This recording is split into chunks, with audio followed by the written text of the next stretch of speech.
Hello, what's up? It's Siliscity, and in this week's episode we're just gonna recap a little bit what we did that year, and yeah, basically just for some side entertainment. I think I'm gonna jam a little bit just to have some musical background for this little talk session. Alright, I try to not go into too much detail because I can really lose myself, and also in the early behind the records videos I rambled and talked a lot about stuff that is not that important, so I just wanna keep it short and just look a little bit back in every aspect or in every format that we did. And we're gonna start with the Padawans. So the Padawans were how this whole Hawaii project basically started, with weekly DJ mixes. And this year I again did a mix every week, and I went through different genres and we did a lot of stuff. We started with Amapiano, then deep house, downtempo, afro house, progressive house, indie dance, tech house, funky house, new disco, check-in house, bass house, UK garage, hard dance, electro, UK bass, bass club, hypnotic techno, main stage, peak techno, psytrance, drum and bass, trap, the EDM style, 140, dub, deep dub. So one reason why I did this mixing different genres was also to explore a little bit, okay, what are the different genres, what are the tracks that are in curated playlists like that, how Beatport defines it, how Apple defines it, and all that stuff. And then you also learn a lot of different DJ styles, different genres need different things, or you can try out different effects or different types of transitions. But yeah, after a while, also last year, at some point I just lost a little bit the interest in DJing, because you need to pay a lot of attention to your playlist and selecting the tracks and everything. And yeah, I didn't really focus that much on that. It was more how can I get a set real quick and then also DJ it. And then yeah, I kind of a little bit lost the love for DJing, at least DJing alone. I think still the B2Bs, they are still fun, especially the recent B2B that I did that's gonna be released in this week's Padawans, the B2B with Devin. Yes, but I think for now the whole DJing alone is a little bit done for now. I think I'm gonna focus more on B2Bs, and if I do solo performances, it's gonna be more live sets. So another thing I want to quickly mention about the Padawans is that the sets got shorter throughout the year. That's also because I kind of lost interest in DJing a little bit, and it was just okay, I select the tracks I like the most, and that's how long that the set is gonna be. And also often I just play the tracks. It's not so much DJing tricks and stuff like that. But that's always how I DJ a little bit. I don't really like cutting everything short. If I select a track that is nice, I'm gonna play it, you know.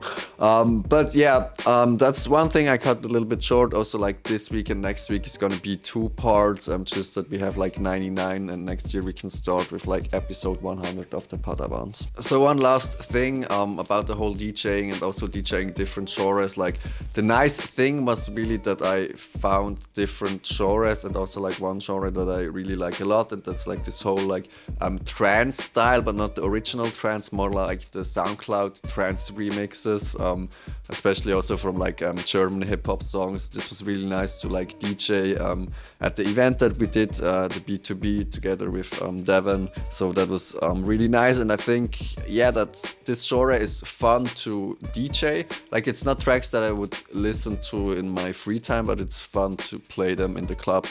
And yeah, I think next year I'm also gonna explore doing remixes in that style, but yeah, more on that next week. So next thing I'm gonna recap a little bit is the weekly tracks. I set out to do weekly tracks for free download, and we started really simple with the Unfinished Beats Volume 1, which was a kind of bit of a foreshadowing of what to come, because the whole mixtape is done just on the syntax. So I had basic patterns on the syntax and performed them live.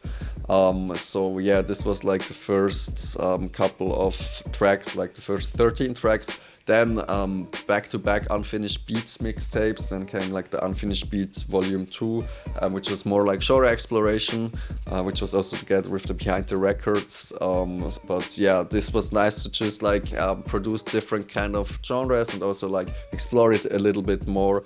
We did trap, dembo, R&B, hip-hop, pop, techno, bass house, tech house, afro house, jungle, drum and bass, dub, and also like down tempo. After that came some like more real tracks or tracks that I spent a little bit more time with and structured them. This was like the Unofficial Summer Mixtape Volume 2. Like every year I set out to release Unofficial Summer Mixtape together with my friends. Like this year it was again like McLovin and Martin. And like, yeah, to be honest, like the first tracks weren't that bangerish, but I think the last ones, like starting with like, I don't know, like Don't Say, those were like nice. But yeah, check it out anyways, like the second half especially of the mixtape is really nice.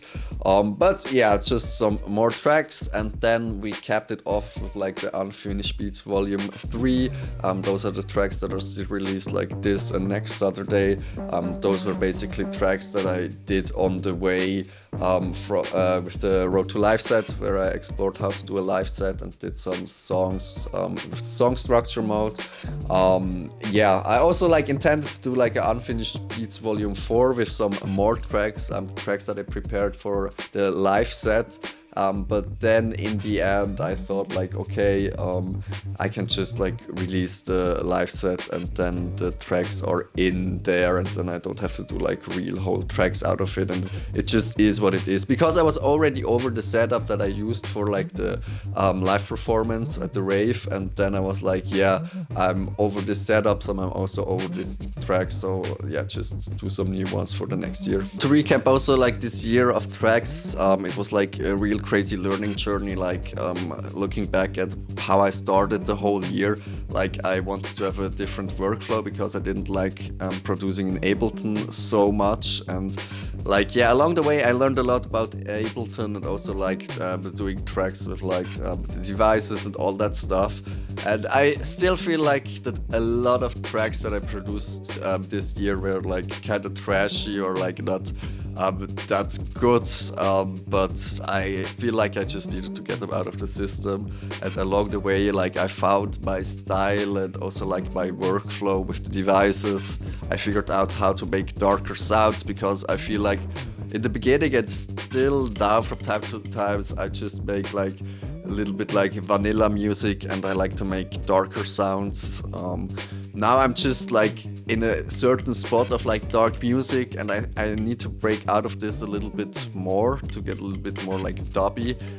But I feel like I'm on a good way, and if I engage more with the devices, I'll get there.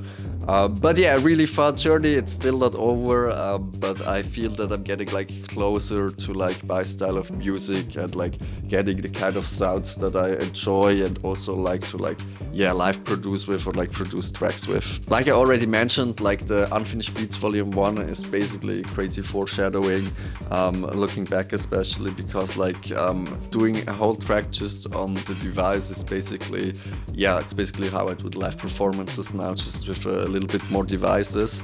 And it was also kind of my goal in the beginning of the year to be able to just like jam with the devices and get a track. So it's really nice to see with like the weekly consistency I kind of got there, or like have more of understanding where I am and where I want to go. Where in the beginning it was more like, yeah, let's just do something and see how it works out, and yeah, it worked out fine, I guess. Overall, I feel like I did a kind of versatile approach, so I did a lot of like different workflows where I worked on Ableton, worked on the MPC, and also like DAWless, and just like, yeah, figuring out different ways to like produce, to structure tracks, to like use the effects. And I feel like after a while, like you just get certain standard operation procedures where you're just like, okay, reverb, EQ, it's like more natural, where in the beginning it was always like, okay, let's get the sounds together and then like clean it up. And now it's more like every sound that I add on I make sure that it's clean before I move on, or like I just get the bass drums ready and then like EQ, reverb and everything. And also I have like more templates where I like, yeah, it's easier to have like my standard settings or my things that I want to have instead of always getting it at some point. I just like have this template also with like the side chaining, or also with like submixes on the MPC. So this is really nice, and it just is a good workflow to get like clean sound sustainably. In the end, I feel like this year just showed me that I needed to engage more with sound design, and that's also what I did, just to be able to get the sounds that I want. Like, I don't like using too much samples off of Splice. From time to time it can be like reasonable or make sense, but I feel like it's nicer if they are your own sounds and you have crafted them, and then you just arrange them, especially on the devices where you can use samples or even have machines, oscillators and stuff like that inside, where you can like, yeah, create kind of unique sounds, because I feel like, yeah, that makes the music more special. And also I can use those samples for live performances that give it like an extra spice. And like, yeah, overall I have created like some unique kits and templates and, yeah, workflows and like favorites that are really nice and makes it just like easier to get into the creative zone. So like when I did the daily beats, initially I needed like an hour or something just to get some drums ready, and now within like an hour or even like 30 minutes I get like drums, some basic melodies, and like basically everything that the basic beat needs. And then from there it's more about arrangement, variation and stuff like that. But I feel that, yeah, a basic beat, a basic idea of a track can be done quite quickly. And yeah, like I mentioned, with like unique kits, like the MPC-E remix kits that I did, I can like, yeah, make the whole live performance more unique. And also like it gives me a different approach or different workflows that I can use just for like the overall production of tracks. Alright, let's cap this off with the behind the records. And yeah, let's just start with the first like 7 episodes that I still recorded in St. Gallen, and this is like, I have no idea what I'm doing. I wanted to like rewatch all the behind the records episodes as kind of like preparation for this video, but I couldn't. I was afraid that I'm gonna die out of cringe, because like, yeah, I just have memories of what I did and how I did it, and it's just like I feel like I'm at a much better place right now, or I'm much better at the whole production and also planning and the whole presentation of stuff, that it's just like, yeah, looking back, it just looks so cringe. I quickly thought about deleting the content, but then I was like, no, this has to keep me humble at some point, because like, yeah, I just started out having no idea, just talking about like what this whole thing should be, how it started, like recapping the first year of stuff that I did, and like, yeah, it was a lot of trashy, cringy content. Then the next few videos where I talked about certain stuff like the winter break, finding your genre, creativity as a habit, finding your equipment and pivoting. I feel those episodes were a little bit nicer. Those I actually rewatched because like I jammed in the videos, so I talked and I did a jam up there, basically similar to what I do right now. And yeah, I felt like this was chill, and this is where I kind of started finding what this whole behind the records should be. So I like anchored it more around music. Like I remember I first wanted to draw stuff aside entertainment, but it just makes so much more sense to make music because this channel is about music. And then yeah, this was nice. Like it also shows like the progress. Like back then I still needed a lot of time to get somewhere. And yeah, but I feel like I played a little bit more with the devices back then. Right now it feels like I'm a little bit, especially like as I prepared for the live set, I'm stuck in a certain setup. But yeah, I need to jam more with like the other devices again, and also just like with the instruments and stuff like that. But yeah, those episodes were something. Yeah, so those episodes were just more about concepts, and yeah, those are things that I still do, like the winter break that's upcoming, where I'm not gonna post stuff. Then a lot about like finding your genre, which I in the end did this year. yeah, doing creativity as a habit, which I still have with like all this weekly content. And then finding the equipment, this is something that like never ends. Like I still find equipment that's more suitable for the stuff I want to do, and also what I want to do changes, so I kind of have to change the equipment. And yeah, in the end it was about pivoting, because this is what the whole year of Behind the Records basically was. It was just like pivoting from like this idea of doing weekly videos to like actually figuring something out that makes sense. And I feel like I figured something out, and that's then the content that I'm gonna do next year. But yeah, for now let's continue with like the episodes. Then came the how I do a beat arc. So basically I did videos of how I do trap beat, dembo beat, and all the beats from the Unfinished Beats Volume 2. This was nice just to explore the different genres together with like ChatGPT, and yeah, just figure out how those are created. And yeah, I feel like some things stuck with me and I could use for the production. But yeah, those were like chill, nice videos. Then already the Road to Life set arc started, which yeah, was basically a filler arc, but ended to be like a quite crucial thing of the year. And this was me like just documenting how I intend to do my first ever live techno set with the devices. And it started out with getting the analog rhythm, like figuring out everything there, how to perform there, and then also later adding on like the MPC and the Micro Freak, just to be able to like, yeah, jam a little bit. And like the videos were pre-produced, so in the end how I did the performance was way different than like I documented along the way there.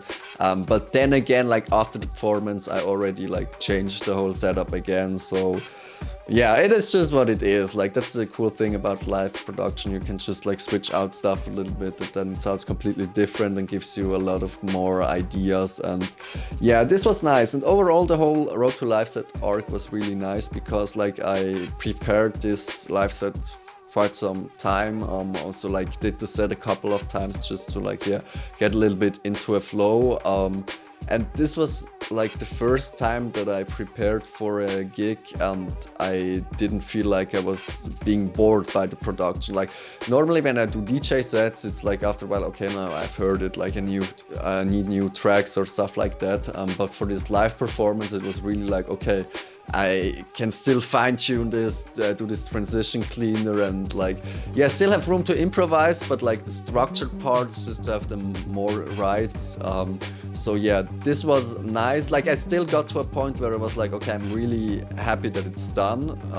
I think also because I want to like switch up stuff, but like the whole approach of doing a live techno set, like doing it over again or like doing it in different styles is something that I really enjoyed. And like I mentioned, like I never had that with DJ sets where I was like, okay, I want to do like the same set again or something like that.